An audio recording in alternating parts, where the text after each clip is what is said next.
வணக்கம். சிறகடிக்க ஆசை சீரியல்ல அண்ணாமலை கிட்ட விஜயா சொல்கிறாங்க, ரோகிணி மஞ்சள் கயிறு போட்டுட்ருக்கா. அதனால் அவளோட கௌரவம் என்ன ஆகுறது, அவள் பெரிய இடத்து பொண்ணு. அதனால் அவளுக்கு தாலி செயின் வாங்கி போடணும்னு சொல்லும்போது இவர் சொல்கிறாரு, என் மீனா கூட தான் எவ்வளோ நாளாக வெறும் மஞ்சள் கயிறு தான் போட்டுக்கிட்டு இருக்கா. அது உனக்கு கண்ணுக்கு தெரியல. எப்பயுமே மருமகளை ஒரே மாதிரி பாரு, ஏற்றத்தாழோட பிரித்து பார்க்காத. இப்போ அவளுக்கு செயின் வாங்கி போடணுமே, என்ன பண்ணுறதுன்னு சொல்லும்போது இவர் சொல்கிறாரு, இப்போ அவங்க கடை ஓப்பன் பண்ணியிருக்காங்களே, அவங்க வாங்கி போட்டுக்குவாங்க. இதை பற்றியெல்லாம் நீ பெருசு பண்ணாத. அவர் வெளியில் போயிட்டாரு. இவங்க வந்துட்டு ரோகிணிக்கிட்ட நிற்கிறாங்க. வெளியில் கிளம்பிட்டான்ட்டு ஆமாம் ஆண்டின்ட்டு. இப்போ இந்த மாரி வெறும் கழுத்தோட நீ மஞ்சள் காயத்தோட வெளியில் போனால் என்னம்மா ஆகுறது? வெளியில் இருக்கிறவங்க பார்க்குறவங்களாம் ஒரு மாதிரி பேச மாட்டாங்களா? இது உங்கள் அப்பா வந்து பார்த்தா என்ன ஆகுதுன்னுட்டு அவர் இப்போ வரமாட்டார். அவர் தான் ஜெயிலில் இருக்கார் சொன்னோன்னே, எப்படி பார்த்தாலும் ஒரு நாள் வந்து பார்த்தாருன்னா என்ன ஆகுறது? மான மரியாதை கௌரவம்லாம் அதுக்கப்புறம் நாங்கள் உன்னை இந்த மாதிரிலாம் வச்சுருக்கோன்ட்டு உங்கள் அப்பா வருத்தப்பட்டு பேசுவார். அதனால் நீ சொல்லுமா, அதை நகையை போயிட்டு நம்ம அடகு வச்சு தான் வாங்கிட்டு வந்துடலாம் சொல்லும்போது வேணாத்த சொல்கிறாங்க. நீ பெரிய இடத்து பொண்ணு, இதுதாம்மா உன்னோட பெருந்தன்மை. நீ பெரிய இடத்துல வளர்ந்துவ, அதனால் உனக்கு பெருசாக மனசு இருக்குது. அதனால தான் நீ இதெல்லாம் வேணான்னு சொல்கிற. ஆனால் மற்றவங்களாம் இருக்காங்களா, அங்கேருந்து என்ன எடுத்துகிட்டு போகலான்னு பார்த்துக்கிட்டு இருக்காங்கன்றாங்க. இந்த பேச்சு ஸ்ருதியோட காதல் விழுது. அவங்க கேட்குறாங்க, எதுக்காக மீனா அந்த மாதிரிலாம் பேசிக்கிட்டு இருக்கீங்க? இவங்க தானே தாலி செயின் அடகு வச்சாங்க. இவங்க மேலே தப்பு இருக்குது. எங்கள் அம்மா பணம் வேணாம்னு சொல்லிக்கணும். இவங்க தப்பு பண்ணிவிட்டு எதுக்காக மீனா வித்துட்டுறீங்க? முத்து பண்ணதுக்கு மீனா என்ன பண்ணுவாங்கன்னுட்டு அவன் தானே பண்ணி வச்சிருக்கா. அவள் தான் தூண்டி விட்டு பண்ணியிருக்கா சொல்லும்போது இதெல்லாம் நான் பெருசுப்படுத்தலை, நீ இதை பெருசுப்படுத்தாதன்ட்டு அவங்கவுங்க கலைஞ்சு போய்ட்றாங்க. ரோகிணி வந்துட்டு அவங்க ஃப்ரெண்டுக்கிட்ட நடந்த விஷயங்கள்லாம் சொல்கிறாங்க. அதை கேட்டு இவங்க ஷாக் ஆகுறாங்க. இப்போ என்ன பண்ண போகிற? அந்த செயினை தான் அவங்க மாமியார் வாங்கி கொடுக்குற சொல்கிறாங்க. அதை போட்டுக்க வேண்டியது தானேன்னுட்டு நான் இந்த கயிறோடு இருந்தால் தான் அவங்களுக்கு கில்ட்டியாகும். அதனால் அவங்க வருத்தப்பட்டு எங்கள் அப்பாவை பற்றி பேச மாட்டாங்க. அப்புறம் இப்படியே இருந்தால் தான் மனோஜுக்கு என் மேலே பரிதாபமாக இருக்கும். அவர் என் பேச்சை சொல் பேச்சு கேட்டு நடப்பார். அந்த இடத்துல நான் இப்படியே இருந்தால் தான் சரியாக இருக்கும். அதனால் நான் இப்படியே தான் இருக்க போகிறேன்னு சொல்கிறேன். முத்து சீக்கிரமாக வீட்டுக்கு வந்துடுறாரு. மீனா டல்லாக இருக்காங்க. இவ தொட்டு பார்த்துட்டு ஜுரம் அதிகமாக இருக்குது, வா டாக்டர்கிட்ட போகலான்ட்டு. இல்லைங்க, கொஞ்சம் டயர்டாக இருக்குது, ரெஸ்ட்டாக தான் சரியாக போயிடும், மாத்திரை கடையில் வாங்கி சாப்பிட்டுக்கிறேன்னு சொல்லும்போது சரி நீ போய்ட்டு ரெஸ்ட் எடு, நான் போய் மாத்திரை வாங்கிட்டு வரேன்ட்டு இவர் போயிடுறாரு. அந்த இடத்துல மனோஜ் ரோகிணி வராங்க. ரூமில் இவங்க தூங்கிட்டு இருக்குது. இவங்க பார்த்து ஷாக் ஆகி விஜயா கிட்ட சொல்லிக்கிட்டு இருக்காங்க.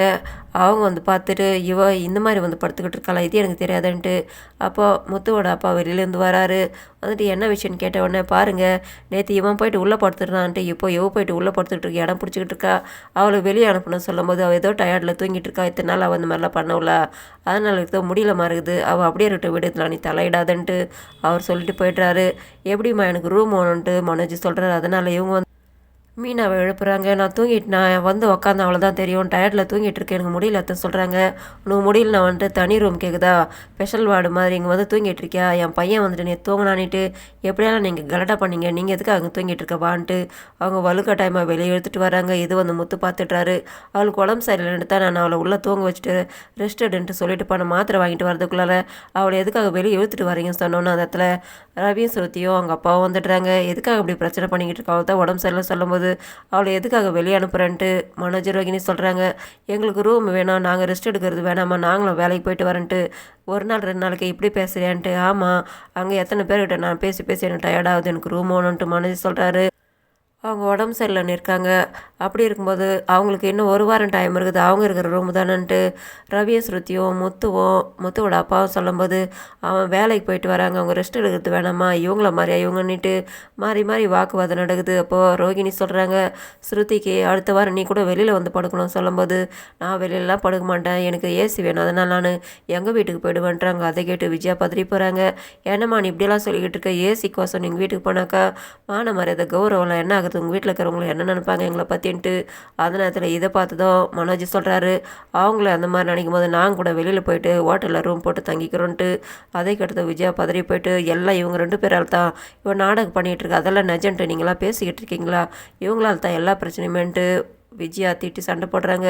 அதுக்கு அண்ணாமலை சொல்கிறாரு, இப்போ பிரச்சனைலாம் தீர்க்கணுனாக்கா ஒரே ஒரு வழி தான் இருக்குது, ஆம்பளைங்களாம் ஒரு ரூம்லையும் பொம்பளைங்களாம் ஒரு ரூம்லையும் படுத்துடலான்னு சொல்லும்போது அதை கேட்டு ஆளாளுக்கு மூஞ்சி திருப்பிட்டு கிளம்பிடுறாங்க.